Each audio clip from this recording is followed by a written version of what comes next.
Let's talk about politics, environmental science, global warming, constitutional rights, social and economic challenges, money, power, choice. Nature does not compromise. Extreme droughts, extreme heat waves. Sea levels are rising, and it is about climate change. This is the future of the next generation. I'd like to welcome everybody to the Climate Wins Here event, celebrating IRA investments in Michigan and discussing implementation. We have a wonderful event planned for you tonight. My name is Will. I'll be moderating the event in conjunction with my co-moderator, Evie Mangelko. She'll be taking over a little bit later this evening. Before I get into introducing our guests, I would just like to kind of give everybody a little bit of an idea on kind of the structure of our event tonight. So I'm going to briefly discuss what Change the Chamber is, our mission, our focus, stuff like that.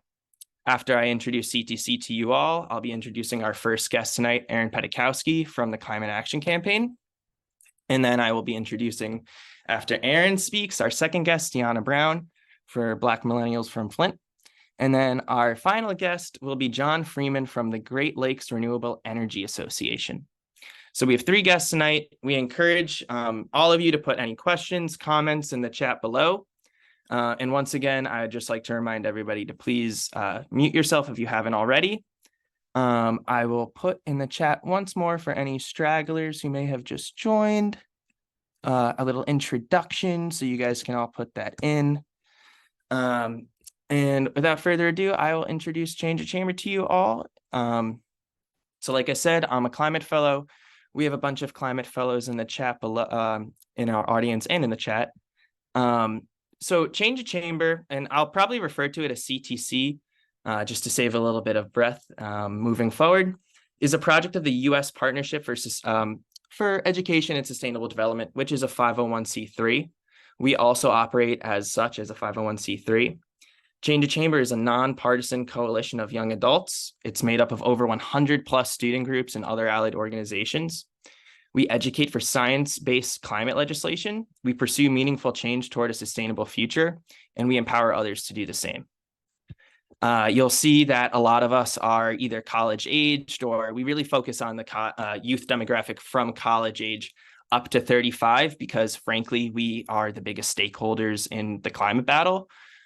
We are such a powerful voting group, and we're also so impacted by the present, near future and long-term effects of climate change. So that's really why we focus. We really want to empower the youth to get beyond the doom and gloom of hearing about all the bads of what's going on in the climate world, and really embracing and celebrating climate wins, no matter how big or small, when they happen, and just really empowering the next generation of environmental change makers. This kind of lends kind of into what Aaron will talk about, but I'll talk about it now. It's a perfect segue. But you know, part of the reason why Change the Chamber as a core team focuses on climate and celebrates the IRA is because we are a member of the Climate Action Campaign Solution for Pollution Coalition. And as such, we call on the Biden administration to carry out its responsibilities under the nation's bedrock environmental laws, such as like the Clean Air Act, by advancing approximately the 20 protections across federal agencies that could cut climate pollution in half by 2030. So I won't step on Aaron's toes. I know there's a petition that you want to talk about at the end. So without further ado, I'm going to turn things over to our first speaker, Aaron Petykowski from the Climate Action Campaign. Hi, everyone. Thanks, Will. I am so grateful to be here. I'm so appreciative that y'all are putting on this event so that everyone can learn about the work that our respective organizations are doing. So thank you so much for this space. And to speak to what you're saying, yeah, we at the Climate Action Campaign partner with Change the Chamber on a variety of work, both the Solutions for Pollution campaign and the Climate Wins Here campaign. And I'll be here to introduce more of the work that we're doing, celebrating the investments coming from the Inflation Reduction Act, particularly our Climate Wins Here campaign. So for context on us, Climate Action Campaign is a vibrant coalition of a dozen major environmental justice and public health groups working together to drive ambitious, durable federal action based on science to address the climate crisis. Our goal is to reduce climate pollution and accelerate the transition to clean energy and a sustainable society in ways that support justice, jobs, improved health, and quality of life for all. So when it comes to our Climate Wins Here campaign, that is the culmination of our legislative campaign that sought to pass a bill that included major investments in climate that reduce emissions to help hit our goals of a 50 to 52% reduction of greenhouse gas emissions by 2030. And in order to hit those goals of a 50% reduction of emissions by 2030, we needed a bill that would enable a transition to clean energy.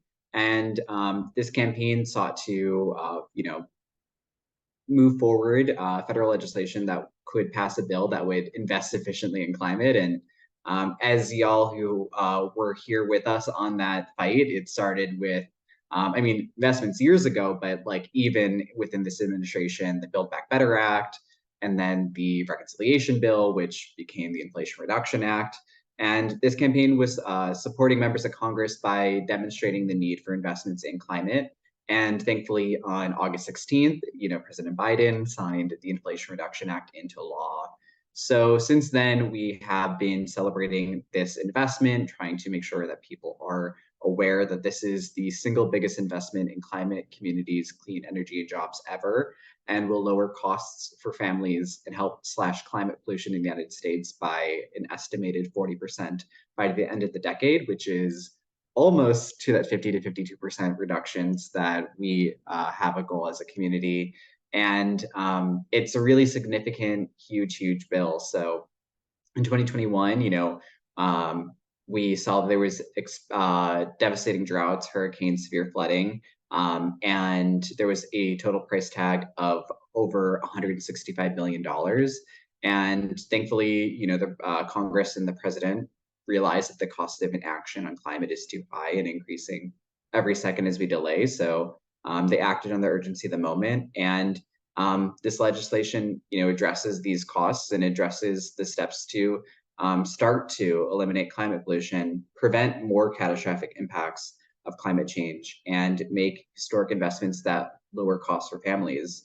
And obviously this is a really big, investment that affects the country nationally, but some of the investments that I can speak to that are also specifically coming to Michigan are, investments like electric vehicles and public transit, delivering a consumer tax credit of up to $4,000 for middle and lower income people to buy used clean vehicles, and up to $7,500 tax credit to buy new clean vehicles, which is huge and really helps, lower that burden.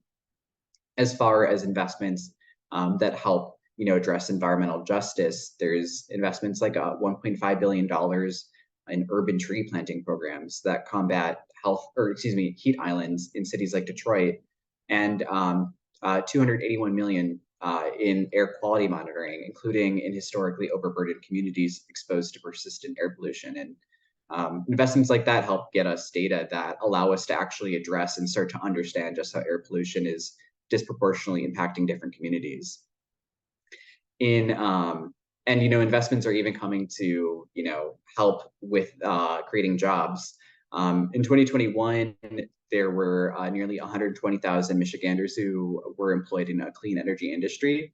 And a report in 2020 actually found that the investments from the Inflation Reduction Act would add almost 144,000 clean energy jobs in Michigan. So a really huge increase in jobs, about doubling that already exist, so that it can go and start generating far more clean energy that it will be needed to offload the burden from fossil fuels.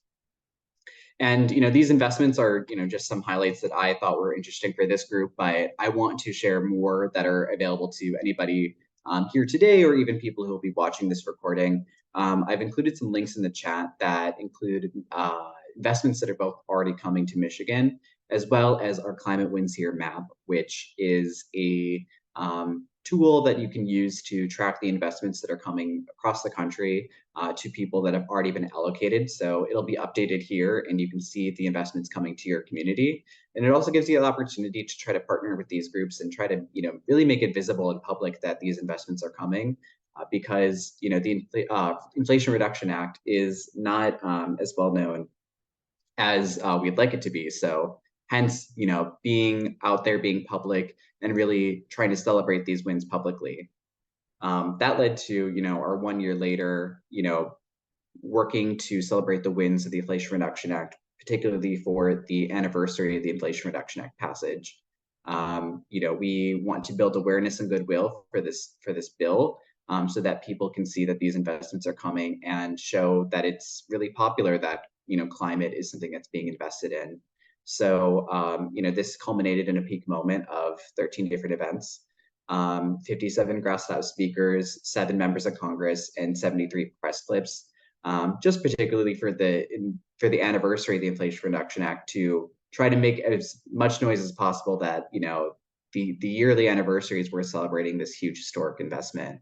And month over month, even our campaign has been trying to generate press and educational events to educate and inform as many people about the benefits of this legislation, and to call on members of Congress to step up and actually start to defend this law.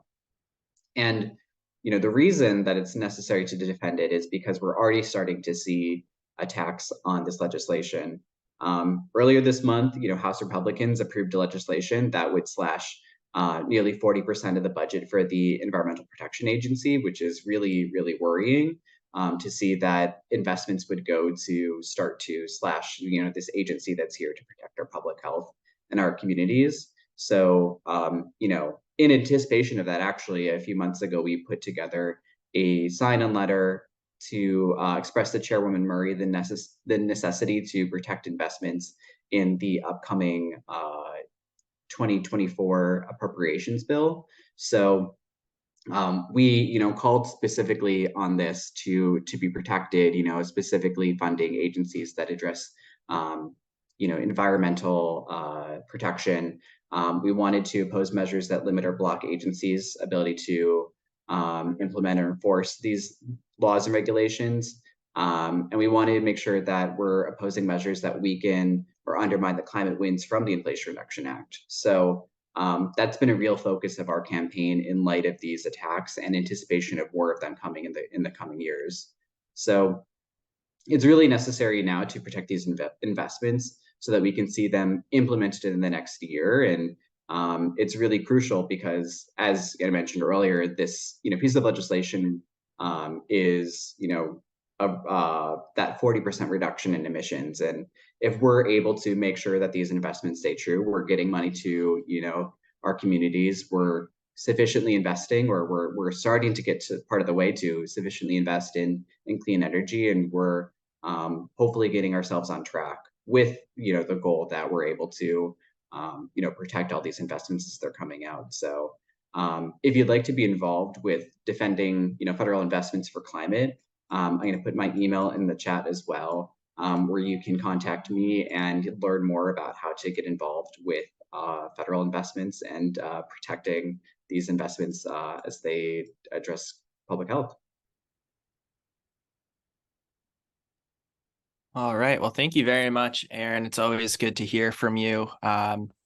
Always good to learn more about climate action campaign, solutions for pollution, climate wins. And then, as always, it's good to hear about the specific investments that are going on in each state, and then why it's important to celebrate climate wins when they happen, and even more important to defend them so we can keep celebrating them in the future. So thank you for all of that, Aaron.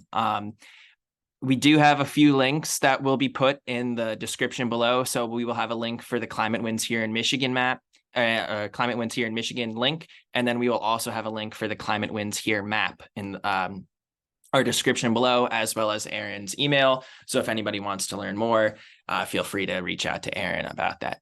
So once again, thank you, Aaron. It is now my pleasure to introduce our second speaker tonight. We have Dionna Brown from Black Millennials for Flint.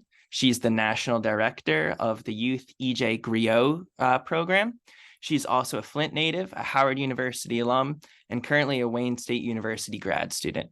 So I'm looking forward to hearing about all you have to talk about, Dionna, and the floor is yours. Thank you. So I'm going to start off with a little bit about Black Millennials for Flint. Black Millennials for Flint was birthed out of the trauma of the Flint water crisis, which started as a call to action for Black millennials to come together to fight for our Flint sisters and brothers.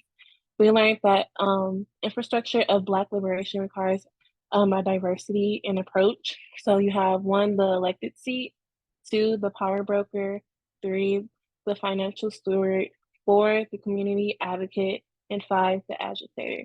I want you to take a moment and think about which one sits best with you. And a quote we love to say and what we go by is a quote by Dr. Martin Luther King Jr. Injustice anywhere is a threat to justice everywhere. So some of our partners over the years have been public health organizations. So my favorite is the Flint Public Health Youth Academy. I partner with them specifically with my programming, Revive Community Health Center in Flint, Michigan, and also the American Public Health Association. The big green orgs that we've partnered with are the Environmental Defense Fund, the Climate Action Campaign, the Union of Concerned Scientists, Earth Justice, and Climate Power. Schools, so K through 12 and higher education institutions. So we adopted a school in Flint, Michigan called Eagles Nest Academy. We partner with the University of Michigan, Flint, and Ann Arbor, and Mott Community College in Flint. And some of our bigger agencies that we partner with are the Environmental Protection Agency, the U.S. Department of Energy, and the White House specifically. Our founder is a WEJAC member. So education is liberation. So one of the first events I love to talk about is the Shop Talks in Flint, and we also have them in Memphis, DC, and Baltimore. Shop Talk brings environmental justice content to Barbershop, a sacred place for Black brotherhood where some of the most intimate and life-changing conversations occur. Black Millennials for Flint partners with Black National Climate and IIJA experts and organizations to create progressive educational models to deliver practical and actionable environmental justice content. An intergenerational movement is what we aim to be. The EJ Griot and Lab Prevention Ambassador Program is one of my favorite programs that we run. So this award-winning and nationally recognized rite of passage leadership program is designed for African American and Latinx millennials and Gen Z college students, young professionals, community leaders, and parents. The program builds millennials and Gen Z leaders' capacity to become advocates for the eradication of lead and environmental justice through political advocacy, activism, and organizing. Our core training models include analyze and draft recommendations for local legislation, use social media to garner public support for recommendations for local legislation, networking and coalition building with like-minded organizations and community leaders, attend public meetings to testify before elected officials, community engagement and outreach like canvassing, and also fundraising and fund development. So we're going to talk about the Buick City PPA that recently was just passed in Flint, Michigan. So Ashley Capital, which broke ground on its Flint Commerce Center at the former General Motors property in June, and the EPA reached the purchaser agreement detailing the company's plans for redeveloping roughly 330 acres of Buick City into a light manufacturing and distribution center. Buick City was contaminated with PFAS and other pollution while it was used by General Motors as a hub for manufacturing Buick vehicles until 1999. I was born in 1999, just a little context. After learning that Buick City was contaminated with PFAS and other pollutants, there has been a cumulative health assessment to determine potential harms, public health issues that have impacted human lives. There has been a complete lack of transparency to the Flint community members in the decision to bring Buick City to Flint, which was made without community voice. Additionally, Ashley Capital, the project developer, has a political PAC and has been funded has been funding local campaigns. The Racer Buick City project, despite lack of community support, has been approved.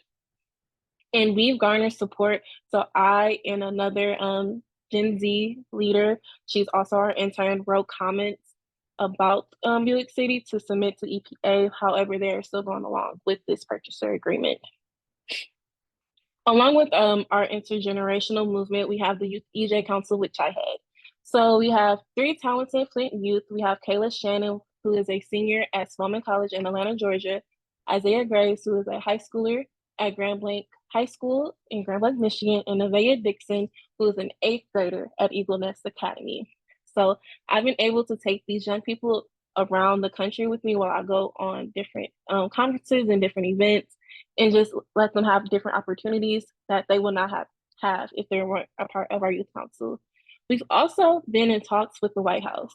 So we spoke to Dr. Natasha DeJarnette in August about the CJS tool and what we can do to improve it so everyone can use the tool and have all the necessary tools we need, but necessary data and accessible data for everyone to use the tool. We also do the Flint Young Gifted and Green EJ Academy, which is my baby. So for 2 years, I have helped with the EJ Academy, teaching about environmental injustices and racism to our partner organization, the Flint Public Health Youth Academy. And within the Youth Academy, they've learned about gentrification, lead poisoning, water testing, soil testing, redlining, and just many different areas of environmental justice.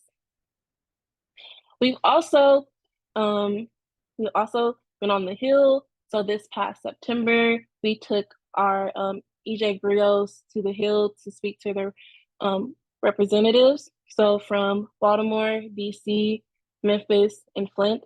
So we've had a picture with Debbie Stabenow. We've talked to representatives of Dan Kildy's office, and we also include, without mentioning this, we've had 26 successful Hill visits where we talk to our representatives and let them know how we are feeling. So the youth voice and then what we can do to protect our cities. And just a little bit of Millennial and Gen Z milestones. So like I said, we've completed 26 Hill visits.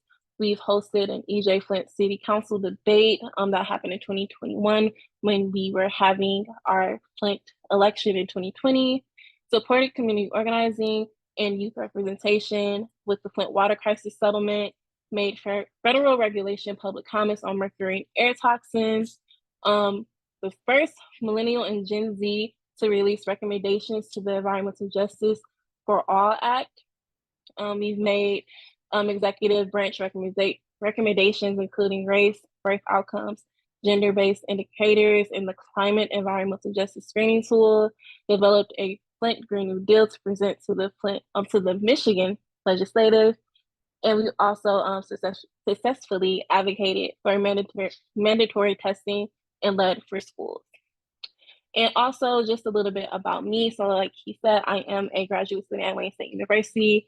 And because of my activism, I was interviewed by my school's paper for the graduate school. I'm just talking about my journey in the EJ movement and just my life journey up until the article was put out in February. So I can drop that link for you guys. And I also wanted to mention my research that I presented at the HBCU Climate Change Conference. Because like Will said, I am a Howard alum, a very proud Howard alum. And so my research was about the climate crisis in America, political views and their relation to the emerging climate crisis. So I'm just gonna read my abstract. The climate crisis is an emerging emergency in the world today. Black, brown, and low-income communities are at the front line to suffer from the climate crisis. Climate change describes a change in average conditions such as temperature and rainfall in a region over a long period of time. The theory of climate change has begun in the early 19th century when ice ages and other natural changes in the paleoclimate were first suspected, and the natural greenhouse effect was first identified. A cause of climate change includes greenhouse gas emissions. The biggest cause of climate change are big corporations and government policies, or a lack thereof. The effects of climate change includes rising sea levels, shrinking mountain glaciers, more violent storms, and warming oceans. Using the American National Election Study 2020 pre and post-election survey data set, the American National Election Study, I'm sorry, that's a mouthful, is a national study to present data on American social backgrounds, political views, social values, and opinions on public policy and election candidates. The AENS is a cross-sectional study that has been conducted since 1948. I used the pre-2020 election data to complete the analysis, which was collected from August 18, 2020 to November 3rd, 2020. I used a multiple regression analysis to examine the attitudes regarding the government's actions regarding the rising temperatures by testing for race, political party, and the belief that federal government response to the COVID-19 pandemic was too slow. I found that the Democratic Party, citizens who are identified the race as other and believing that the federal government's response to the COVID-19 pandemic was too slow, believe that the federal government should be doing more about the climate crisis. The climate crisis affects Black, Brown, and low-income communities first. The crisis will not go away without policy enacted now by our decision makers to ensure an equitable environment for all. Thank you. Thank you, Dionna. That was really, really informative. Thank you for telling us more about yourself, your project at school, and of course, the missions, visions, focuses of Black Millennials for Flint. Thank you. And I'm sure we have quite a few of our EJ team members in attendance tonight. And I'm sure, like myself, you've inspired them. We love being able to talk to and collaborate with other environmental change makers. So thank you. And it's now my pleasure to introduce our final speaker of tonight, John Freeman, the Executive Director of the Great Lakes Renewable Energy Association. John will be talking about recent climate wins in Michigan, another thing we can celebrate. So I won't step on his toes too much, but we just had 3 bills passed in Michigan, and let's celebrate those climate wins. So John, without further ado, it's your time. Well, thank you very much, Will. I just want to thank Will and Evie for inviting me to be on this program. And I just want to compliment Dionna and Aaron for the amazing work they're doing.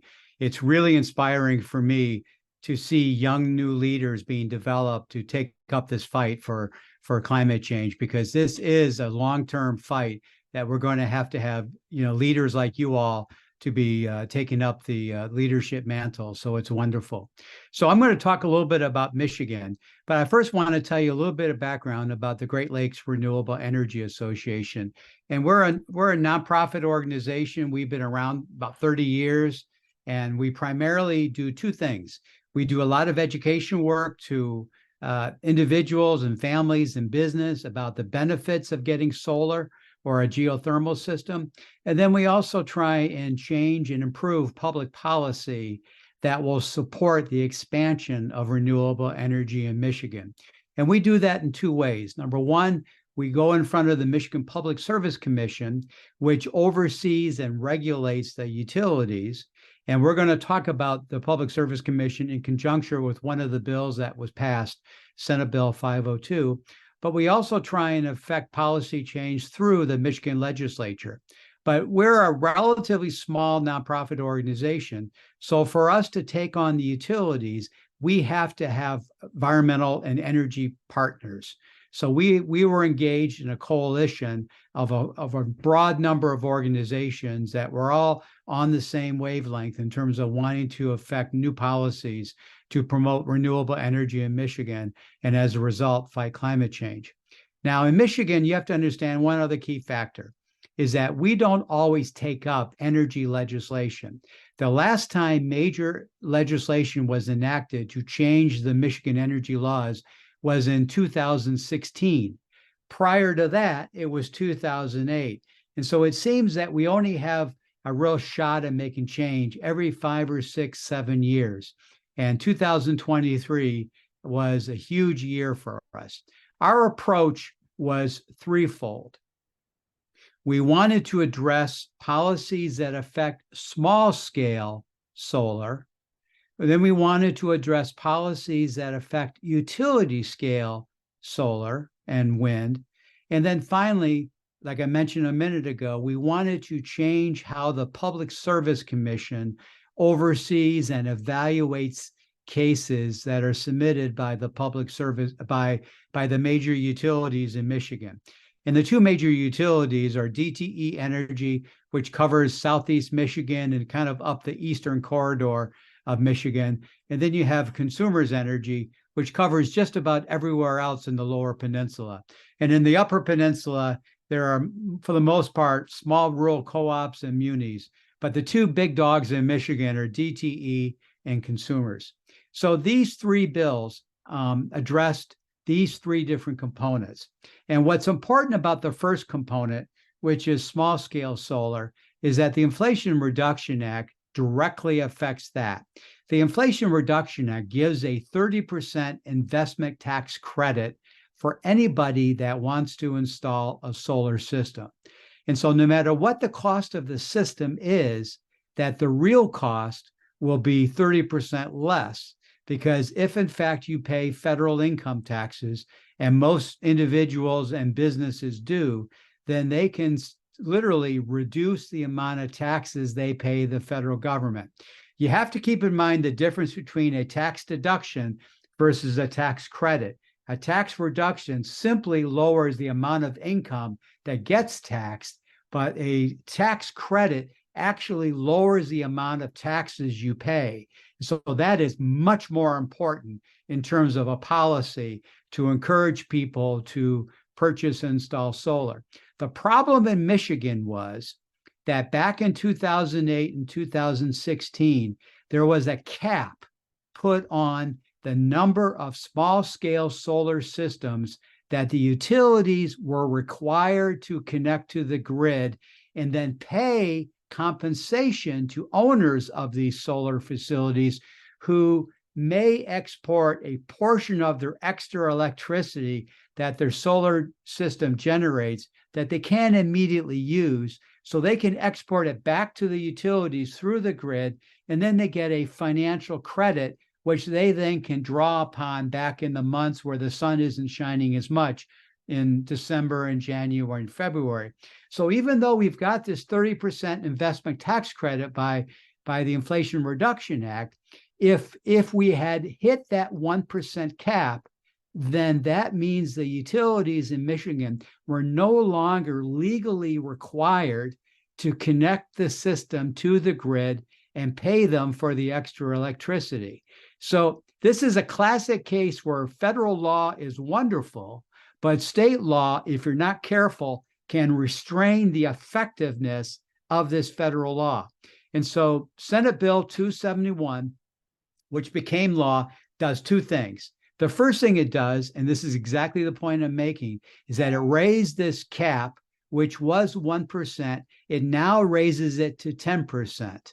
And this, even though it didn't sound like a whole lot, 1 to 10%, this is still huge because, frankly, DTE, which is the largest utility in Michigan, only hit the 1% cap this past August. And this law has been in place since 2008. So 1% of the total amount of electricity that DTE generates, if you translate that into solar systems for families and small business, that's the number of systems that they were legally required to connect. Now that it's been bumped to 10%, the right of individuals and small business to install solar will be there for probably another 10 years, which is absolutely terrific. The other major change that Senate Bill 271 did is that under the old distributed generation program, it limited this program to solar systems that are 150 kilowatts or less, which absolutely takes care of families, takes care of most family farmers, and it probably takes care of most small businesses. But if you're a medium-sized business, it probably wouldn't help you. The other thing about this new law is that it bumps up the size of the system to 550 kilowatts. So now larger businesses can now be a part of the distributed generation program and be able to benefit from the export of any extra electricity back to the grid. DTE and consumers will have to pay for it. The second part of 271 is that it addressed the second attitude for this legislation, which was to require the utilities to generate a lot more electricity from solar and wind. Under the 2016 law, which originally started in 2008, the utilities, the investor-owned utilities, were required to generate at least 15% of the total amount of electricity they generate. It had to come from renewable energy sources, wind and solar. And they achieved that, and that's great. But after that mandate was met, now, up until now, it's always been voluntary in terms of how much the utilities, how much more wind and solar they want to generate. And to be fair, because the market forces have driven down the cost of solar and wind versus the cost of generating electricity by coal or nuclear power or natural gas, the utilities have been slowly moving to produce more wind and solar. But the pace has not been quick enough in order to fight climate change. And so what Senate Bill 271 does, it raises this 15% requirement. Now it's going to be 50% requirement by 2030. And then it's going to be a 60% requirement by 2035. So that means that a massive amount of new solar and wind is going to have to be either developed by the utilities where they build it and own it, or third-party developers are going to have to build a lot more solar and wind sites. And then the utilities, DTE and consumers, will then sign a purchase power agreement to buy that power. But to go from 15% of the total generation of electricity to 50% is a gargantuan increase in the amount that they are required now to generate. And then again, it goes to 60% in 2035. And then it goes to 100% by 2040, with one slight change, that to go from 60 to 100%, nuclear power now can be counted towards that energy amount because it doesn't put out carbon dioxide. So it's carbon-free electricity, though we all know that nuclear power has its own challenges as well in terms of nuclear waste. So real quickly, the third key bill, as I said, is Senate Bill 502. Now, this is the bill that gives the Michigan Public Service Commission more authority to regulate the utilities. And I have to give you a 30-second backdrop. The Michigan Public Service Commission is appointed by there are three people that are appointed by the governor. So elections matter. So we have a Democratic progressive governor, Governor Whitmer. So she has appointed three individuals that are progressive in their own right and instinctively are pro-renewable energy. But the problem is the authority they have stems exactly from the statutory laws that are in place in Michigan. So since the statutory laws in Michigan that gave the Public Service Commission its authority are very old, they haven't changed a whole lot. That's kind of hamstrung the Public Service Commission when they evaluate cases by DTE and consumers. It's restricted their ability to evaluate the cases based upon their impact on climate change. It's impacted their ability to take into consideration public health concerns, and it's restricted their ability to take into consideration environmental justice matters. But Public Act 502, Senate Bill 502, changes all that. It now gives the Public Service Commission more authority, additional criteria. So when they evaluate cases brought by the utilities, they now can take into consideration its impact on climate change, whether it's good or not, its impact on public health, because we all know that coal and even natural gas gives out pollution and has huge impacts on people's health that live nearby these power plants.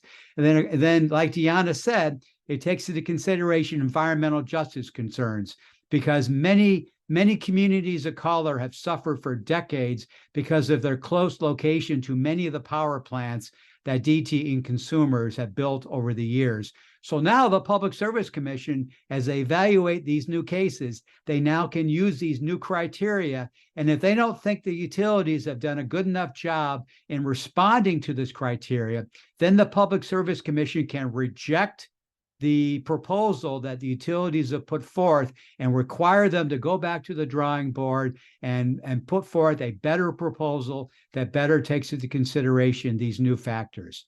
So I will bring this to a close right now just to say one thing. I think the work you all are doing at the federal level is extraordinary and wonderful, but it's also very important that we develop state-based laws because they can have a tremendous impact as well. So thank you for the opportunity to speaking, and I look forward to questions and answer from all of our guests.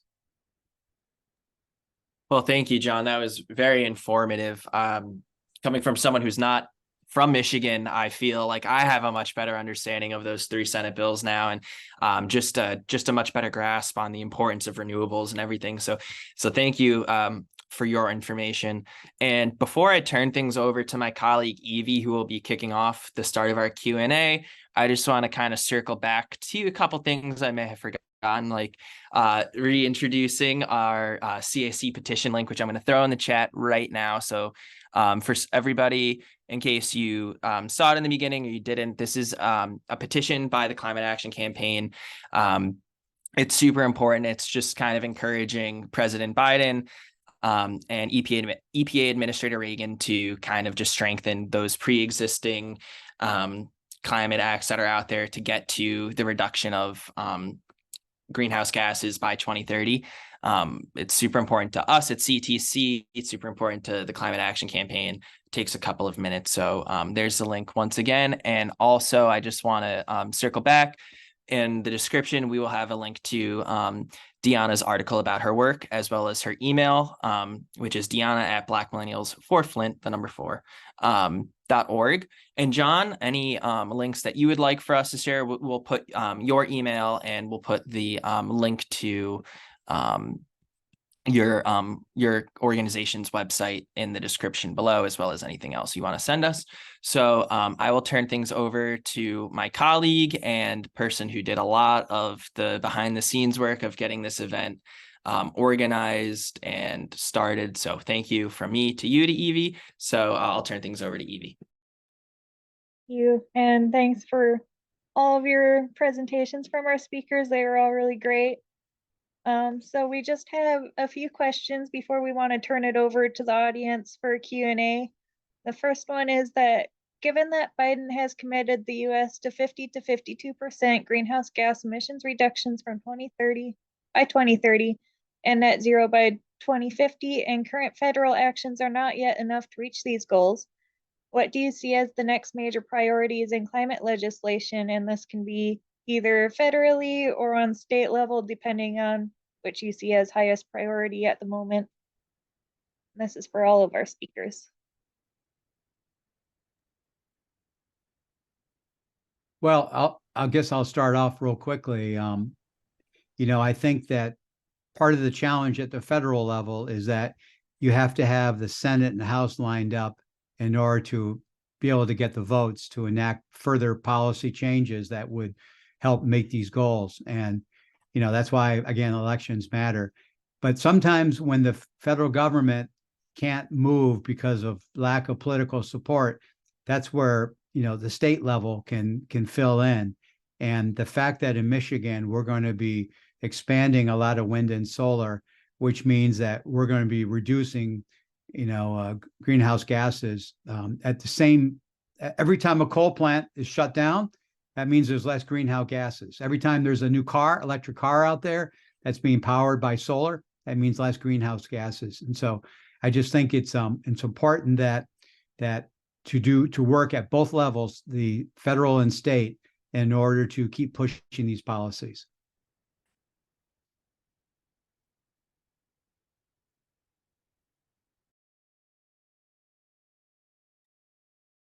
Yeah, I'd be happy to answer this next. I'm actually really glad that y'all introduced that petition, because I think that's exactly what I think is, helpful for getting us to that gap in that 50 to 52% greenhouse gas emissions reductions. To provide more context on, the kinds of work that are going on at CAC, in addition to legislation, we're really focused on some federal advocacy to the administration, particularly around President Biden's EPA and their reviewing of public health protections, particularly protections addressing air quality. So we've been fighting for the past year and a half to ensure the strongest possible standards on these air pollutants for our Solutions for Pollution campaign.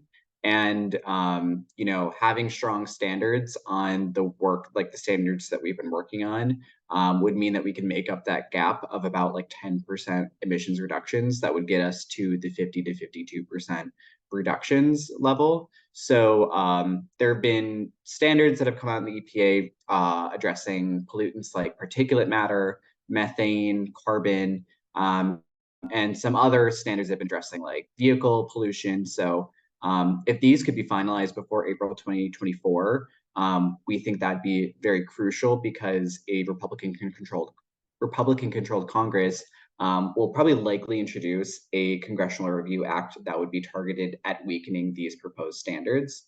And if we could finalize these sooner, that means that it'd be better because each standard has a 60-day period in which Congressional Review Acts can actually be introduced that would be able to weaken them. So this petition is a component of this campaign to actually, like Will said, call upon President Biden and Administrator Regan to finalize these standards as quickly as possible so that, we can move on with these standards. We can, address them in Congress, address any Congressional Review Acts if they were to come about, and finalize these quickly. So if there's anything that I think that would help us get to this, emissions reductions benchmark of 50 to 52%, I think, working on these standards would be a great way of getting there. So definitely also would love to plug this petition that we'll put into the chat. Yeah, I would say definitely advocating and going to your elected officials' offices on the Hill. I was able to do that with CAC earlier this year for the Solutions Pollution campaign, and I really believe that made a difference with some of the representatives I was able to speak to. And also speaking to your local elected officials, your city councilmen, seeing what they can do locally so we can help President Biden get to this standard that he wants to get to before, the deadline that he set. So speaking to your local officials and making sure that you're doing your part as well to make sure that we're not polluting our air even more.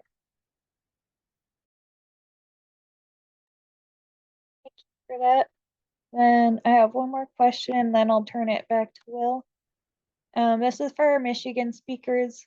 So what do you see as the largest policy needs in the region where you do most of your work? Since Dionna kind of gave us a good segue, I feel like I'll start with you, if that's all right. For sure. I would say holding our officials accountable for the damage that's already been done. I don't know if a lot of you heard last week that the former governor is not being brought up on charges for the Flint water crisis. So I feel like if the charges were still being held against him and he was going to court, that would set a standard for environmental justice all over the country, that is not acceptable to poison a whole community and no one is held accountable for that. So holding your elected officials accountable and making sure that communities are not being harmed in effect for progressing the American dream or whatever the American dream is to people. Yeah, Deanna's spot on. It's a shame that Governor Snyder got a free pass on this. I mean, he did a horrible thing to the Flint, and the people in Flint have been suffering for years, and it's a shameful chapter in Michigan's history. But the other policy that we need to enact in Michigan, now that we've done all this so far, is we need community solar. in Michigan, and we don't have it. Community solar will bridge the gap between people that live in apartments, condominiums, people that live in a house but whose roof doesn't face south, or people that can't afford the full upfront cost of being able to pay for installing a solar system. If you have community solar, where a third-party developer can build a solar array, and then individuals or small business can either buy a certain number of panels or subscribe to a certain number of panels, and then the value of that electricity that those panels you subscribe to then gets credited back to your utility bill wherever you live, and it's done through your utility bill. So the utilities in Michigan could already do community solar, but they don't want to do it because of the fact that every time someone installs solar, that means it's one less customer buying the really expensive electricity that the utilities are charging. And Michigan's rates are the highest in the upper Midwest. And so we need to enact a law like 23 other states have, which requires utilities to work with third-party developers to set up community solar system, in Michigan. So that way everybody can get access, no matter what your income level is, whether you live in a house or an apartment, and or whether your house is suitable or not. And it doesn't require you, frankly, to tear down trees if you got lovely trees, but they cover your south-facing roof. If you don't want to do that, then you can go to community solar. But we need to get that enacted. Thank you. I definitely agree that the governor should face responsibility for the Flint water crisis. And also, I've personally benefited from having community solar available, so it would be a great option to have available to everyone. And I'll turn it back to Will. I think you have a question, and then we'll go to audience Q&A. Yeah, so I just have one question, and we'll start with Dionna, and then we'll go to you, John. But I just want to encourage our audience, please, if you have any questions, to put them in the chat now. After we get answers to this upcoming question, I'll do a quick little look and hope that there are audience questions. So please take this time now. If you have any questions or comments, put them in the chat. Otherwise, so once again, we'll start with you, Dionna, and then John. My question is, what can we do, us at Change the Chamber, the youth, anyone who's watching right now, to help environmental justice efforts in Michigan? I would say tell your story. A lot of youth in Michigan, period, has a story with environmental justice, not just Black, brown, and low-income communities. We have one of the highest rates of childhood asthma in our state because of the factories and other and the factories and having the big three, Ford, General Motors, and Chrysler. People have asthma and they can't breathe. So when the wildfires from Canada came in, we're right there in Michigan, right here, that's Canada. A lot of people were affected. They couldn't go outside. They couldn't live their everyday lives. So, and I know many people who have asthma. I'm lucky enough not to have it, but telling your story and making sure you are listening to others and not just judging people from their story either. So actually listening, empathizing with them, and making sure you amplify their voice. I think that's exactly right. Telling your story is exactly right. But I think it's also important whom you tell your story to. And that's why I think it's really important to tell your story to, like what Dionna was saying a few minutes ago, your local city council. I know Detroit is in the process of trying to build out a solar program in Detroit, but they've been slow. So they need to hear from their constituents, and they need to hear from the citizens about why we need more solar and wind. And the same thing at the state level. The utilities, to enact legislation requires engaging your state legislators, your state representatives, and your state senators. The utilities, they spend a lot of money and a lot of time engaging all the various senators and representatives.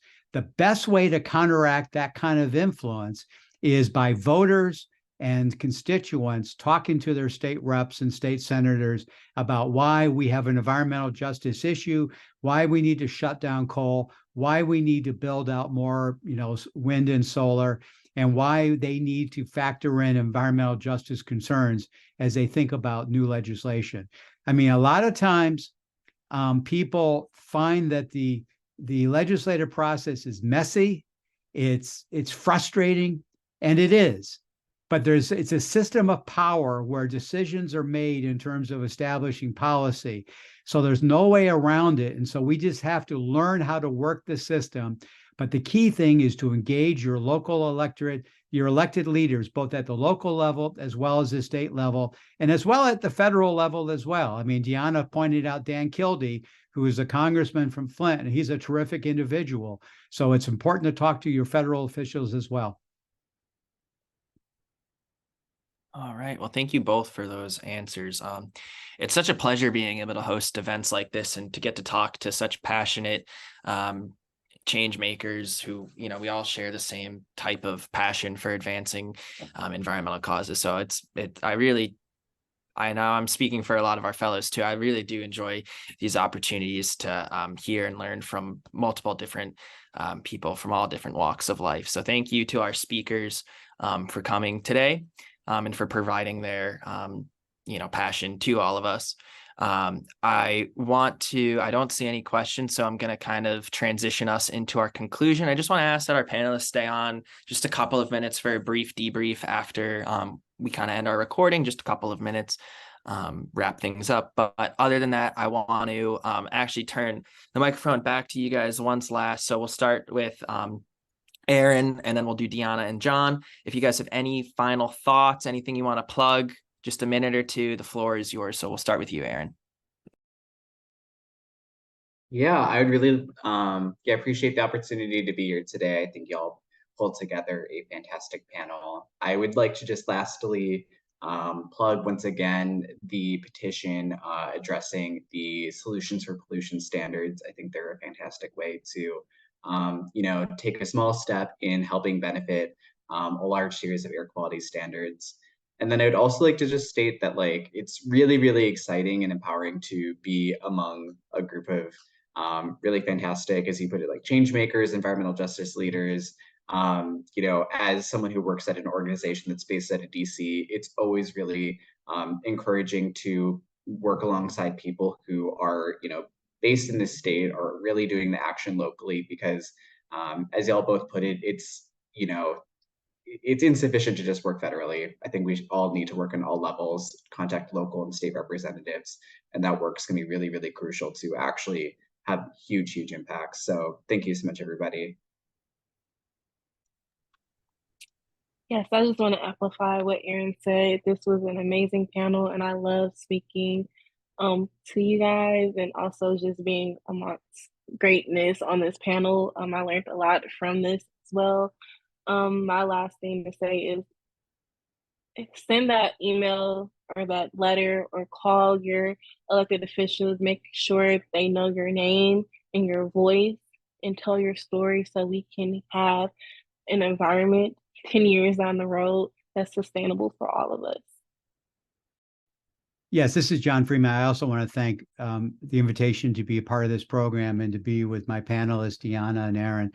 My final comment is that this is a long-term campaign, a long-term struggle to reduce the threat of climate change and to expand renewable energy.